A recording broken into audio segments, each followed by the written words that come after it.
Hey guys, Professor Matt back with a review of the last chapter of the book, chapter 14. This one has to do with careers. Now, you're in this program because theoretically you want to get a job in public relations.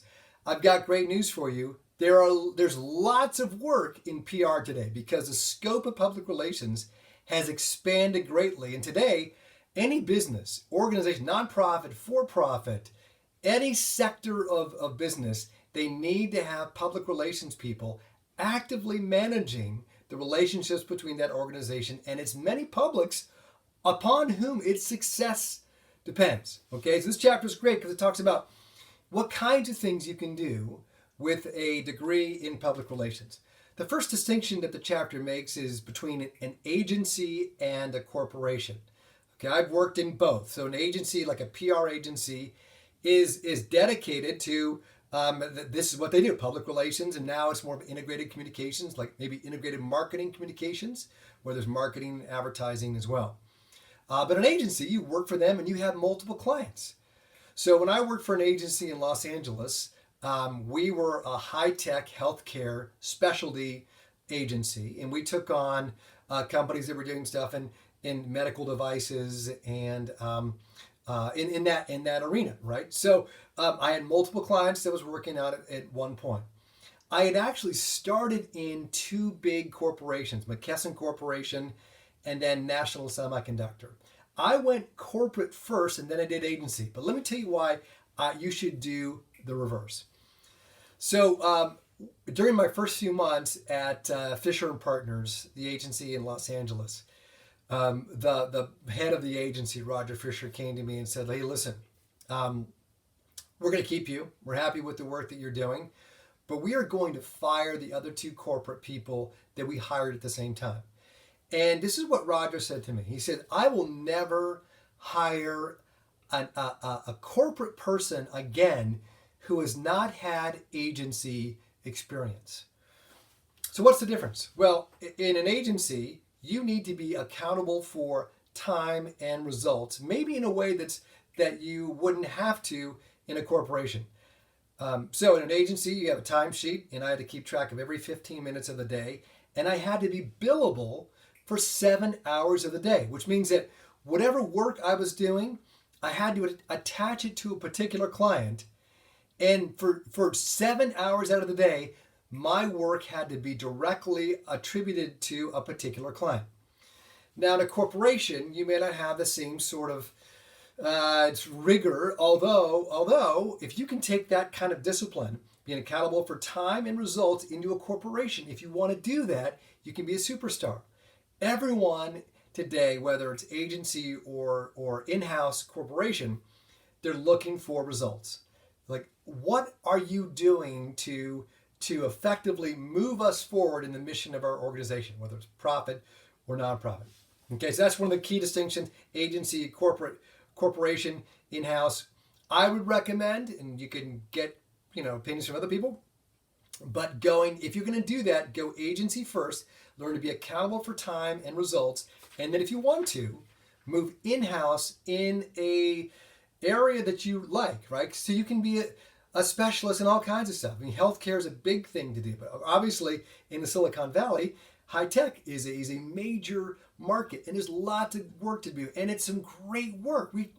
We have the opportunity here in the Valley to do some really cool clients, right? And there's lots of work to be had. But there's also nonprofits. Some people do nonprofits because they really want to feel really good intrinsically about what they're doing, but they're using public relations to do really good stuff. Now, whatever we do in PR, nonprofit or for profit, we should be doing it ethically, right? We should never be cluttering up the channels of communication. We should never have our organizations win at the expense of the environment or the publics we're trying to serve, right? We're looking for that win-win with an organization and its publics. So whether it's profit or nonprofit or NGO, we want to make sure that we're doing public relations in a way that's going to be ethical, because we know this: ethical PR is effective PR because we are in the relationship building business. All relationships are built on trust. And if you're doing anything to undermine trust, you are actually undermining your public relations goals. Okay? All right, so there's corporations, there's agencies, there's for-profit, there's nonprofit, and then the chapter goes through a lot of different kinds of titles you might have, like a public relations specialist, and they give you qualifications in the job description. Or they talk about if you want to be a community affairs manager or a communications and public affairs, right? Because you can do stuff in health and sports and entertainment. You can do stuff in politics, financial. I talked about in a previous video about how financial public relations, where you're helping to manage the communication with analysts, is a big deal. And you can make a lot of money doing that. Okay, but there's community affairs, there's public affairs, investor relations, social media obviously is a big deal today. You guys being the digital natives, right? Maybe you would have a better chance at doing this effectively. Campaign manager, right? If you want to be in politics, you could certainly do that as well. But what are employers looking for? I've mentioned this before, but let me give you kind of flesh this out a little bit about what skills, what are the core competencies that employers are looking for in a public relations practitioner? Well, number one is the ability to write for both internal and external audiences. So we come back to that core skill of writing is super important in our field. And again, there's internal audiences and there's external audiences, and the ability to write for both of those is key. Number two, multimedia production skills. I've always talked about I've said that the PR profession's always been multimedia, but now we expect that, graduates can actually do audio and video, and they can do photography and other stuff. Now, don't get me wrong, you work for a big corporation, you probably will not be doing the graphic design for your PR. You'll have a graphic designer, but understanding how design works is super important. You want to know how to work with a designer.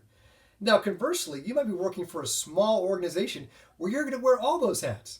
Logo design, you're doing video, you're doing audio, you're doing photography, all of that. So that's important.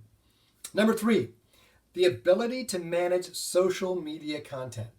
I talked about before this idea that you guys understand how to do social media. The question is, can you manage it strategically in a way that's going to